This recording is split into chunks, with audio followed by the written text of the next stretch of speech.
이 시간으로 함께 하나님의 말씀 같이 보도록 하겠습니다. 하나님의 말씀은 구약성경 학개서 2장 1절에서 9절입니다. 구약성경 학개서 2장 1절에서 9절까지 저와 여러분 한 절씩 교독하고 마지막 9절 같이 읽도록 하겠습니다. 일곱째 달 곧 그 달 21일에 여호와의 말씀이 선지자 학개에게 임하니라. 이르시되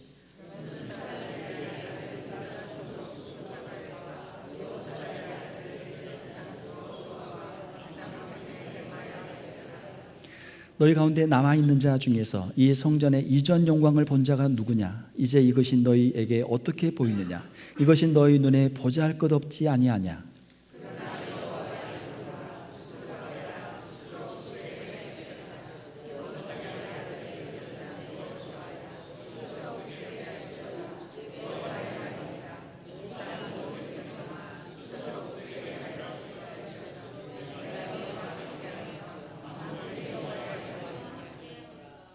너희가 애굽에서 나올 때 내가 너희와 언약한 말과 나의 영이 계속하여 너희 가운데 머물러 있나니 너희는 두려워하지 말지어다.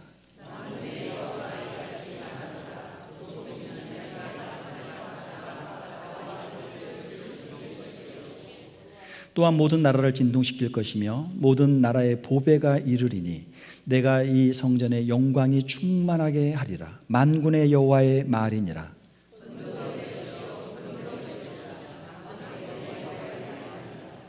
이 성전의 나중 영광이 이전 영광보다 크리라.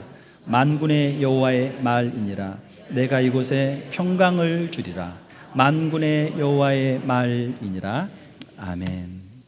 우리 함께 읽으신 말씀을 가지고 재건된 성전의 영광이라는 제목으로 말씀을 함께 나누도록 하겠습니다. 이스라엘의 역사를 보게 되면 성전 건축이 두 번 있었습니다. 첫 번째 건축은 솔로몬 성전이죠. 솔로몬 성전을 이제 제1성전이라고 합니다. 두 번째 성전은 바벨론에서 포로로 있다가 돌아온 후에 지은 성전이죠. 스룹바벨 총독 주도하에 지어졌기 때문에 스룹바벨 성전이라고 합니다. 제2성전이라고 하죠. 솔로몬 성전은 솔로몬 왕이 통치를 시작한 지 4년째 되는 해에 성전 건축을 시작해서 7년 동안 성전을 건축해서 그 성전이 이제 완공이 되었죠. 959년에 완공이 되었습니다. 그리고 약 371년 동안 그 성전이 존속하다가 기원전 586년에 바벨론에 의해서 멸망을 당하게 되었죠. 바벨론에 의해서 이제 유다 백성들이 포로로 끌려가게 됐고, 그리고 거기 있다가 기원전 538년에 바사왕 고레스의 칙령에 따라서 이제 다시 예루살렘으로 돌아오게 되죠. 유다 백성들이 537년에 바벨론에서 예루살렘으로 귀환하고, 그리고 귀환한 지 2년째 되던 해에 주전 536년에 돌아와서 536년부터 이제 성전 공사를 시작하죠. 성전의 기초를 놓고 이제 성전 재건 공사를 시작합니다. 자, 그러다가 방해자들에 의해서 535년에 중단되죠. 성전 재건 공사를 시작한 지 1년 만에 공사가 중단이 됩니다. 자, 그런 상황 속에서 오늘 본문 학개서 선지자가 등장을 해서 성전을 다시 재건하도록 그렇게 독려하게 되고, 이스라엘 백성들이 다시 성전 재건을 시작하고 4년 만에 주전 516년에 성전을 다시 이제 완공하게 되죠. 그러니까 성전이 586년에 솔로몬 성전이 무너졌다가 516년에 스룹바벨 성전이 다시 세워졌기 때문에 성전이 없던 기간이 70년이죠. 그래서 70년 만에 성전이 다시 세워지는 것을 우리가 역사를 통해서 보게 됩니다. 이 70년이라고 하는 시간은 유다 백성들이 하나님께 제사할 수 없는 시간. 왜? 성전이 없기 때문에. 성전에서만 제사를 드릴 수 있기 때문에, 성전이 없기 때문에 하나님께 제사를 드리지 못했던 그 기간이 바로 70년의 시간이었던 것이죠. 이스라엘 백성들이, 유다 백성들이 바벨론에서 예루살렘으로 돌아온 바벨론 포로 귀환의 목적은 무엇이었습니까? 우리가 유다 백성들이 바벨론에서 예루살렘으로 돌아온 후에 그들의 역사를 회고하며 기록했던 역대기상, 역대기하를 보게 되면은 거기에 분명하게 바벨론 귀환의 목적이 기록이 되어 있습니다. 역대하 마지막 36장 23절에 보게 되면 우리 같이 한번 볼까요? 네, 같이 한번 읽겠습니다. 시작. 바사왕 고레스가 이같이 말하노니 하늘의 신 여호와께서 세상 만국을 내게 주셨고 나에게 명령하여 유다 예루살렘에 성전을 건축하라 하셨나니 너희 중에 그의 백성된 자는 다 올라갈지어다. 너희 하나님 여호와께서 함께 하시기를 원하노라 하였더라. 아멘. 하나님께서 바사왕 고레스의 마음을 감동시키셔서 예루살렘의 성전을 건축하도록 하신 것이죠. 그래서 유다 백성들이 다 예루살렘에 돌아가서 성전을 건축하게 했던 것입니다. 바벨론 포로 귀환의 목적, 우리가 여러 가지로 생각할 수 있겠죠. 정치하는 사람들은 정치적인 자유나 독립을 생각할 수도 있고, 또 경제를 생각하는 사람들은 남의 나라에서 종사하는 포로 생활하는 게 얼마나 힘들고 어렵습니까? 가서 경제적인 번영을 위해 돌아왔다라고 생각할 수도 있겠죠. 그러나 성경은 유다 백성들의 바벨론에서의 포로 귀환의 목적은 하나님의 성전을 건축하고 하나님을 예배하기 위한 것이라는 것을 너무나 분명하게 말씀하고 있는 것이죠. 이것은 이스라엘 백성들이 출애굽했던 목적과 동일한 것이죠.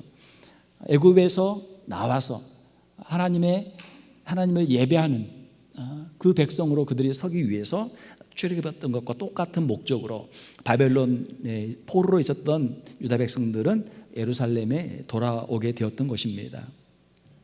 우리 인생의 목적도 있습니다. 하나님께서 우리를 지으실 때 우리에게 주신 인생의 목적이 있어요. 자, 여기에 이렇게 여기 이제 물병이 있으면 이걸 왜 만들었겠습니까? 여기에 물을 담아서 마시기 위해 만들었겠죠. 뭔가 목적이 다 있잖아요. 하나님께서 우리를 왜 지으셨을까? 만약에 갓난 아이에게 물어보면 애가 뭐라고 대답할까요? 애가 응애 말도 못하는데 무슨 답을 하겠습니까? 답을 못하겠죠. 그러면은 좀 철이든 이제 미국은 18세면 성인이니까 이제 나는 이제 성인이다라고 생각하는 18세 된 청년에게 한번 물어보면 뭐라고 대답할까요? 답을 잘 할 수 있을까요? 아마 하기 어려울 거예요. 그러면 나이가 40이나 50이 된 인생을 좀 사신 우리 어른들에게 물어보면 당신의 인생의 목적은 무엇입니까? 물어보면 답을 잘 할 수 있을까요?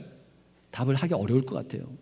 그러면은 연세가 지극하신 70, 80, 90 되신 우리 어르신들에게, 인생을 오래 사신 분들에게 물어보면 인생의 목적을 분명하게 알 수 있을까요? 아마 답을 하기 어려울 겁니다. 자, 그러나 성경에는 하나님께서 우리를 지으신 인생의 목적에 대해서 분명하게 말씀하고 있어요. 하나님께서 우리를 지으셨고 우리를 향한 하나님의 그 목적을 성경에 분명하게 기록하고 있습니다. 이사야서 43장 21절 말씀 우리 같이 한번 읽어보겠습니다. 시작. 이 백성은 내가 나를 위하여 지었나니 나를 찬송하게 하려 함이니라. 우리 인생이라고 하는 것은 내 의지로 내가 태어난 게 아니에요. 부모님의 의지죠. 더 올라가면 하나님의 뜻이죠. 하나님의 뜻으로 우리가 이 세상에 태어나게 된 줄 믿습니다. 우리의 삶이라고 하는 것은 내 의지로 시작된 게 아니에요. 하나님께서 우리에게 주신 생명을 가지고 우리가 사는 것이죠. 자, 그러면 하나님께서 우리에게 왜 이러한 생명을 주셨는가? 하나님께서 우리를 지으신 목적은 우리를 통해서 하나님을 찬송하도록 하기 위해서 지으셨다라는 것입니다. 하나님을 우리가 찬송하는 삶을 살게 되면 하나님께서 지으신 그 목적에 합당한 삶을 살게 되는 줄 믿습니다. 하나님께서는 우리를 하나님을 찬양하도록 지으셨는데 찬송하지 않고 맨날 하나님을 향해서 원망하고 불평하고 하나님을 저주하고 그러면 어때요? 뭔가 잘못된 거죠. 원래 목적대로 이게 잘 작동이 돼야 되는데 지금 이게 고장났단 말이에요. 고장난 인생, 뭔가 잘못된 인생. 그렇죠? 사랑하는 성도 여러분, 하나님께서 지으신 목적대로 하나님을 늘 찬송하고 하나님께 영광 돌리며 예배하는 자의 삶을 살아가는 우리의 성도들이 되시기를 주님의 이름으로 축원합니다. 우리가 천국 생활에 대해서 이야기합니다. 요한계시록 4장, 7장, 14장, 19장, 21장, 22장에 보게 되면은 천국의 그 모습들이 기록되어 있는데 천국에 있는 성도들은 무엇을 하고 있습니까? 천국에 있는 성도들은 하나님을 찬양하고 있죠. 하나님을 예배하고 있죠. 천국의 삶의 가장 중요한 핵심은 무엇입니까? 하나님을 예배하는 삶인 줄로 믿습니다. 비록 우리가 아직 천국에 가지는 않았지만, 이 땅 가운데 있지만, 이 땅에서도 하나님이 주신 그 은혜를 감사하고 우리가 찬송하고 영광 돌리며 예배한다면, 이 땅에서 우리의 삶도 예배하는 그 시간만큼은, 찬송하는 그 시간만큼은 천국의 삶을 우리가 맛보며 살게 되는 줄로 믿습니다. 사랑하는 성도 여러분, 하나님을 예배하는 시간, 하나님을 예배하는 장소, 하나님을 예배하는 삶을 귀하게 여기는 우리 성도들이 되시기를 주님의 이름으로 축원합니다. 자, 유다 백성들이 바벨론에서 예루살렘으로 돌아와서 성전 건축을 시작합니다. 성전 건축을 열심히 시작하는데, 성전 건축을 그 모든 것들이 다 그냥 이루어지는 게 아니죠. 성전 재건을 방해하는 사람들이 있었고, 그것을 힘들고 어렵게 극복해 나가는 유다 백성들의 이야기가 성경에 기록이 되어 있습니다. 바벨론에서 돌아온 백성들은 성전 건축을 시작했지만 대적들의 방해가 있어서 성전 건축을 시작한 지 1년도 채 못 되어서 성전 건축을 중단하게 되었어요. 유다 백성의 부흥을 싫어하는 사마리아 사람들이 이것을 시기하고 질투한 거죠. 왕에게 거짓 상소문을 보내서 남유다 백성들이 반역을 꾀하고 있다, 왕을 지금 떠나려고 한다라는 그런 거짓 상소문을 올리죠. 자, 이러한 대적들의 방해로 인해서 성전 건축은 시작되자마자 1년째 된 535년부터 522년까지 15년 동안 중단이 되었습니다. 시작하자마자 중단돼서 15년의 긴 시간이 흐른 거예요. 그 시간이 지나면서 아마 유다 백성들은 생각했을 것입니다. 우리가 한번 잘해보려고 했는데 안 되는구나. 우리는 가진 것도 없고 힘도 없고, 대적들은 힘이 세고 방해는 많고, 우리의 여건은 안 되고, 안 되겠다, 그냥 이대로 살자. 우리가 지금까지 이렇게 살았는데 그냥 그렇게 살아도 되겠지, 그냥 이대로 가자. 아마 그렇게 생각했을 거예요. 하나님께서는 학개 선지자를 보내셔서 그 백성들을 다시 독려하죠. 하나님의 성전을 다시 건축할 수 있는 그 열정을 그들에게 다시 회복시켜 주십니다. 오늘 우리가 읽은 본문의 말씀이 바로 그런 배경이에요. 유다 백성들이 성전 건축을 했다가 중단한 지 지금 15년의 시간이 지난 그 시점에서 하나님께서는 학개 선지자와 스가랴 선지자를 보내셔서 백성들의 나태함과 불신앙을 꾸짖고 성전 건축을 속히 재개하도록 촉구를 하고 있는 것이죠. 자, 성전 건축을 다시 시작하려고 하는데, 성전 건축의 그 지대가 놓인 것을 보고 나이가 든 이 어른들이 이제 눈물을 흘리죠. 왜 그렇습니까? 솔로몬 성전의 영광을 보았거든요. 솔로몬 성전의 아름다움과 그 크기를 비교할 때 지금 스룹바벨의 성전 제2성전은 너무나 초라하고 작기 때문에 이제 슬픔으로 눈물을 흘렸던 사람들이 있었습니다. 이때 하나님께서는 이 학개 선지자를 통해서 격려를 해 주시는 것이죠. 오늘 본문의 말씀이 바로 그러한 내용들입니다. 우리가 많은 사람들이 꿈을 꿉니다. 우리 어린 학생들, 또 우리 청년들, 어른들도 꿈을 꾸죠. 내가 이것을 한번 해봐야 되겠다, 멋진 꿈을 꿉니다. 그러나 그 꿈을 이룬 사람들은 그렇게 많지가 않아요. 왜 그렇습니까? 중간에 뜻하지 않은 어려움들이 생긴단 말이에요. 방해하는 사람이 있고, 핍박하는 사람이 있고, 또 내 능력이 부족하고, 여러 가지 환경이 어렵고 해서 우리가 원하는 것을 이루기가 참 어렵죠. 유다 백성들도 성전을 건축하기를 원했지만 대적들의 방해 때문에, 자신들의 연약함 때문에 지금 15년이나 그것을 하지 못하고 방치하고 있는 상태였습니다. 사랑하는 성도 여러분, 우리는 부족하지만 하나님께서 우리와 함께 하시면 이 모든 역사들을 우리가 능히 이루어야 될 줄로 믿습니다. 제2성전 스룹바벨의 성전 건축 과정은 총독 스룹바벨이나 제사장 여호수아나 또 유다 백성들의 노력도 있지만 하나님의 도우심으로, 하나님의 주권적인 역사를 통해서 이 일이 이루어진 줄로 믿습니다. 우리 인생도 마찬가지예요. 교회 사역도 마찬가지예요. 우리가 잘 해보려고 하지만 우리는 부족하고 연약하죠.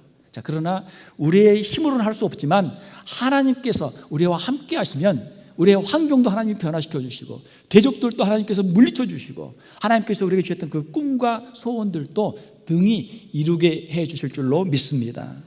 오늘 본문에 나오는 이 유다 백성들의 성전 재건 이야기가 바로 그러한 이야기들이죠. 하나님이 주시는 꿈을 가지고 우리 청년들 또 우리 성도들 하나님 앞에 기도하고 하나님이 주시는 힘과 능력으로 그 꿈을 이루어드리는 우리 성도들 되시기를 주님의 이름으로 축원합니다. 자, 유다 백성들은 성전을 재건을 완공하고 하나님 앞에 봉헌에 올립니다. 그 성전에 하나님의 영광이 임하게 되죠. 하나님께서는 학개 선지자에게 이전의 나중 영광이 이전 영광보다 크리라고 약속을 해 주셨습니다. 자, 이전 성전의 영광, 솔로몬 성전의 영광보다 이 나중 성전의 영광이 더 크리라. 이 스룹바벨의 성전의 영광이 더 크리라. 자, 이렇게 말씀하신 것은 두 번째 성전이 첫 번째 성전보다 물질적인 면에서 그 크기나 어떤 재료나 어떤 화려함에 있어서 더 크다는 것이 아니죠. 자, 두 번째 성전의 영광이 더 크리라라고 하는 것은 이것은 영적인 면에서 더 크리라라는 것을 말씀하신 것입니다. 어떤 면에서 그렇습니까? 그것은 바로 예수님께서 이 두 번째 성전에 함께 하셨기 때문에, 예수님께서 임하셨기 때문에 두 번째 성전의 영광이 더 크다라고 하는 것입니다. 오늘 우리가 함께 읽었던 말씀 학개서 2장 7절에 보게 되면 모든 나라의 보배가 이르리니 내가 이 성전의 영광이 충만하게 하리라 라는 말씀이 있습니다. 자, 모든 나라의 보배가 이 성전에 이르게 된다. 그리고 이 성전의 영광이 충만하게 될 것이다 라는 말씀이에요. 모든 나라의 보배는 누구입니까? 예수 그리스도죠. 예수 그리스도께서 이 성전에 임하시게 될 것이다. 그리고 이 성전에 큰 영광이 충만하게 될 것이다 라는 그런 말씀이죠. 요한복음에 보게 되면은 성전의 주인이신 예수님께서 친히 성전에 오셔서 거기에서 가르치시고 말씀하시는 장면들이 있습니다. 이것은 솔로몬의 성전이 갖지 못했던 스룹바벨의 성전이 갖는 그 영광을 우리에게 보여주고 있는 것이죠. 스룹바벨 성전은 후에 헤롯 대왕에 의해서 더 크게 중축이 되고 확장이 되었습니다. 그리고 예수님께서 십자가를 지시고 부활 승천하신 후에 AD 서기 70년에 로마군에 의해서 이 두 번째 성전도 이제 파괴가 되죠. AD 70년에 두 번째 성전이 파괴된 이후에 아직까지 제3성전이 건축되지 못하고 있습니다. 솔로몬의 성전이 세워졌던 그 자리에 제2성전을 세웠거든요. 그런데 제2성전이 무너진 그 자리에 지금 가보면 거기에는 이슬람 사원이 세워져 있습니다. 바위의 돔, 일명 황금 사원이라고 하는 거기 이슬람 사원이 거기에 세워져 있어요. 그래서 유대인들의 지금 꿈은 그 이슬람 사원을 헐고 거기에다가 세 번째 성전을 세우는 것이 그 사람들의 꿈입니다.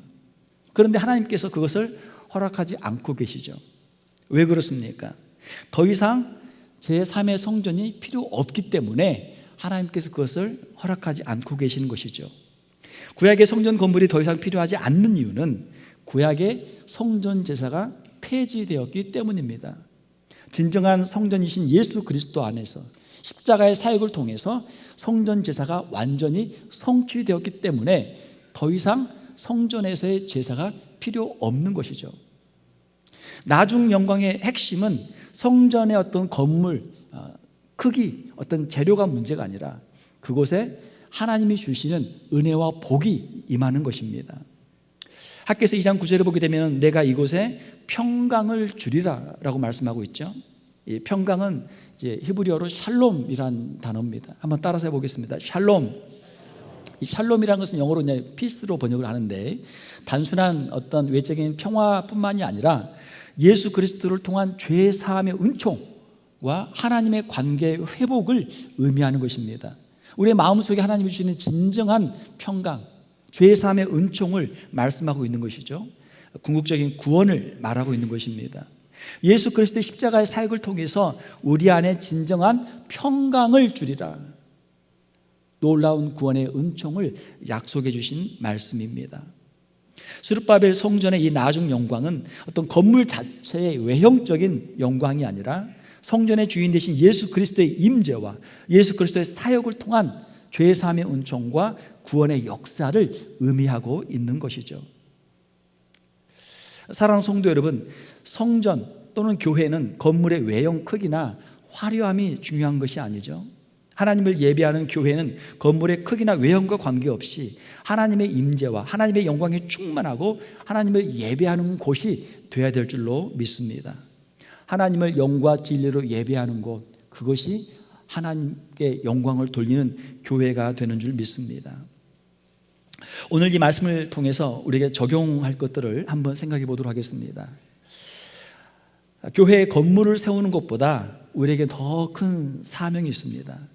저희가 교회 설립 60주년을 지나면서 교회의 오래된 곳들을 다시 리노베이션하고 여러 성도님들이 함께 힘을 모아서 아름답게 가꾸어 주셔서 감사를 드립니다. 여러분들의 귀한 헌신과 헌금과 여러분들의 수고에 감사를 드립니다. 자, 그러나 우리가 건물을 세우는 것보다 더 큰 사명이 있다. 그건 무엇입니까? 바로 하나님의 임재가 충만하고 하나님의 영광을 영과 진리로 예배하는 교회를 세우는 것인 줄 믿습니다. 성령이 충만한 교회, 하나님의 영광의 임재가 있는 교회, 하나님을 예배하는 성도들로 충만한 교회, 그 교회가 하나님이 기뻐하시는 교회가 되는 줄 믿습니다. 유럽에 다녀오신 분들이 저에게 사진을 보여줘요. 목사님, 독일에 갔더니, 영국에 갔더니, 이탈리아에 갔더니, 스페인에 갔더니 이렇게 큰 성당들이 있고 교회들이 있습니다. 얼마나 멋있는지 몰라요. 이 성당은 몇십 년 지었고 몇백 년 지었고 정말 으리으리하고, 그 안에 들어가면은 거기에는 아주 유명한 작가들이 거기에 그림을 그려서 거기에 명화들이 있고, 또 유명한 조각가들이 지은 그런 조각상이 있고, 건축가들이 지금 너무나 멋진 건물들이 있습니다. 사진을 보여준단 말이에요. 야, 참 건물이 아름답군요. 자, 그러면 그 건물에서 예배가 어떻게 드려지고 있습니까? 많은 사람들이 와서 그 앞에서 사진을 찍고 갑니다. 관광객들이 와서 사진을 찍고 가요. 주일날 그 예배가 어떻게 드려지고 있습니까? 그 큰 예배당에 소수의 사람들이 모여서 30명, 40명이 드문드문 모여서 거기 주일에 예배를 드립니다. 너무나 안타까운 이야기예요. 사랑하는 성도 여러분, 우리가 외형의 성전 건물을 건축하기 전에 우리의 마음의 성전을 우리가 먼저 건축해야 될 줄 믿습니다. 어떤 분에게 물어보면 교회를 자랑해요. 우리 제일 오래된 교회를 다니고 있습니다. 제일 큰 교회를 다니고 있습니다. 제일 건물이 큰 교회, 제일 사람이 많이 모이는 교회를 다니고 있습니다. 그게 자랑일 수도 있겠죠.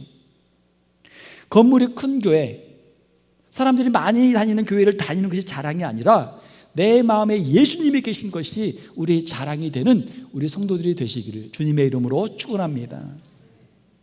다른 사람은 다 예배하는데 나는 예배를 드리지 못하고 있으면 교회 가도 무슨 소용이 있겠습니까? 비록 적은 사람, 두세 사람이 함께 모여도 주님 앞에 영과 진리로 예배하는 사람들이 있을 때 그것이 주님이 기뻐하시는 교회가 될 줄로 믿습니다. 사랑하는 성도 여러분, 우리가 교회 건물을 세우는 것보다 사람을 세우는 사역에 우리가 더 집중해야 될 줄 믿습니다. 우리 교회가 성도들을 세우는 교회, 우리 성도들의 신앙이 성장하고 성숙하는 교회가 되기를 주님의 이름으로 축원합니다. 함께 교회에 모여서 마음껏 찬양하고 기도하고 예배하는 교회가 되기를 원합니다. 우리 어린 자녀들을 신앙으로 양육하고 우리 주일학교가 부흥하는 교회, 우리 중고등부가 부흥하는 교회가 되기를 주님의 이름으로 축원합니다. 또한 우리 청년들을 우리가 세우는 교회가 되기를 원합니다. 한국에도 보니까 통계를 보니까 한국의 개신교가 한 15%에서 20% 정도 돼요. 그 인구의 퍼센테이지가. 근데 청년들을 보게 되면 20대 청년들은 절반이에요. 절반. 7.5%에서 10%밖에 안 돼요. 어떻게 보면은 우리의 다음 세대, 청년 세대가 우리의 선교지입니다. 조지 메이슨에 우리 학생들이 오게 되는데 잠깐 1년 있다 가지만 여기서 예수님 만나고 또 좋은 신앙생활하고 하면 얼마나 좋겠습니까? 아마 학생들이 계속 올 거예요. 또 그 다음 또 기수가 오고 그 다음 학년들이 계속 올 거예요. 우리가 또 가까운 지역에 있는 우리 캠퍼스니까 우리가 정말 청년들을 우리가 사랑하는 마음으로 또 잘 섬길 수 있는 우리 교회가 되기를 바랍니다. 마지막으로 우리 교회가 주님이 주시는 기쁨과 평강이 충만한 교회가 되기를 원합니다. 우리가 교회에서 무슨 일을 할 때 건축한다, 건물을 짓는다, 사역을 한다 하면 사람들의 생각이 많아지면 교회가 복잡해질 때가 있어요. 이 사람은 이렇게 합시다, 저 사람은 저렇게 합시다. 카페트를 전에 이야기했잖아요. 빨간색이든 파란색이든 무슨 상관이 있습니까? 그냥 편하고 좋으면 되잖아요. 사람들의 기호, 선호가 서로 다르기 때문에, 취향이 다르기 때문에 교회를 하면서 다투는 경우도 있단 말이에요. 교회가 화목하고 평안한 것이 하나님이 주시는 복인 줄 믿습니다. 오늘 본문에도 말씀 있잖아요. 하나님께서 너희에게 평강을 주리라. 우리 교회가 주님이 주시는 평강이 넘치는 교회가 되기를 주님의 이름으로 축원합니다. 우리가 무슨 일을 하든지 서로 돕고, 서로 부족해도 서로 이해해주고, 서로 덮어주고, 서로 감싸주고, 힘을 우리가 합쳐서 협력해서 하나님의 그 역사를 이루는 우리 교회가 되기를 원합니다. 우리 교회가 무엇을 자랑해야 됩니까? 교회 건물이나 교회 크기를 자랑하는 것이 아니라 하나님의 은혜를 자랑하고, 하나님이 주시는 평강을 자랑하고, 예수 그리스도를 자랑하는 우리 교회가 되기를 주님의 이름으로 축원합니다. 우리 교회가 여러분들의 귀한 사랑과 정성을 통해서 더 아름다운 교회가 되고, 더 따뜻한 교회가 되고, 더 많은 사람들을 품는 교회가 되고, 우리 다음 세대, 우리 어린 자녀들, 청년들을 주님 앞에 귀하게 올려드리는 우리 교회가 되기를 주님의 이름으로 축원합니다. 함께 기도하겠습니다. 하나님 아버지, 이 시간 학계 선지자를 통해 주신 말씀을 우리가 함께 읽었습니다. 솔로몬 성전보다 작고 솔로몬 성전보다 화려하지는 않지만 이전의 영광이 이전 영광보다 더하리라는 주님의 말씀을 우리가 기억합니다. 하나님, 우리의 심령 가운데 주님의 기쁨이 충만하게 하여 주시옵소서.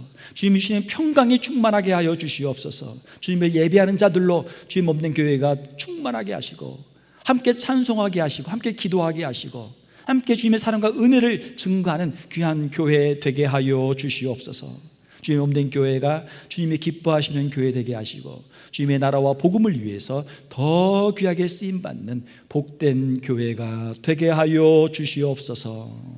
거룩하신 우리 주 예수님의 이름으로 기도하옵나이다. 아멘.